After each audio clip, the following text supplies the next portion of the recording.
જય શ્રી કૃષ્ણ, જય મહાદેવ, જય અંબેમાં મિત્રો અને જય ગણપતિ બાપા. આજે મિત્રો થોડું યાદ આવ્યું છે કેમ કે કાલે હિંડોળા ચાલુ થાય છે ભગવાનના, તો 1 મહિનો આનંદ માણવાનો છે હિંડોળાનો. અને ભગવાન એવી રીતે છે કે વૃંદાવનની લીલામાં શ્રાવણ મહિનામાં મિત્રો વૃંદાવનની લીલામાં કુંજ કંદના વૃક્ષો હોય છે, કુંજની કુંજ કંદના વૃક્ષો હોય છે અને ત્યાં હિંડોળા બાંધવામાં આવે છે સોનાના અને ચાંદીના.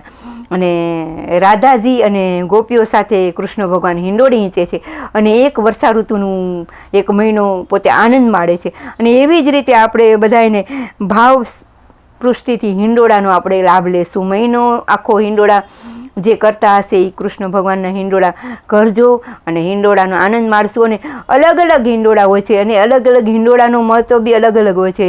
કેમ કે રક્ષાબંધન હોય ત્યારે રાખડીનો હિંડોળો આપણે બાંધીએ છીએ, ત્યારે કૃષ્ણ ભગવાનને ભાઈ બનાવી દઈએ છીએ. અને જ્યારે સૂકા મેવાના બનાવીએ છીએ હિંડોળા અને શાકભાજીના હિંડોળા બનાવીએ છીએ ત્યારે ભગવાનને ભોગ અર્પણ કરીએ છીએ. કેમ કે 56 ભોગ હિંડોળા થાય એવી રીતે ઘણા 56 ભોગના હિંડોળા કરે છે. જેમ આપણે અલગ અલગ ભોગના પણ આપણે હિંડોળા કરીએ છીએ મિત્રો. સૂકા માવાના, મીઠાઈના અને શાકભાજીના, ફળ ફૂલના અને ગુલાબના ફૂલના, મોગરાના ફૂલના એ અલગ અલગ હિંડોળા બનાવી છે. અને ભગવાનને પ્રેમ અને ભક્તિથી અને 1 મહિનો સુધી આપણે લીલાનું આપણે હિંડોળો ઝૂલાવી છીએ.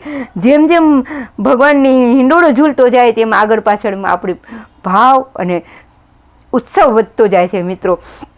આવી જ રીતે કૃષ્ણ ભગવાનના હિંડોળા છે તો 1 મહિનો સુધી હિંડોળા ઝૂલાવજો અને અલગ અલગ લાભ લેજો મિત્રો કૃષ્ણ ભગવાનના હિંડોળાનો. અને અલગ અલગ બનાવજો હિંડોળા. મને તો એમ થાય છે કે હું જ્યારે બી હવેલીએ દર્શન કરવા જાઉં ને ત્યારે એમને એમ થાય કે મારા સાક્ષાત ભગવાન મારા સામે શ્રીનાથજીનો એવી ઝાંખી કરું છું ને મિત્રો.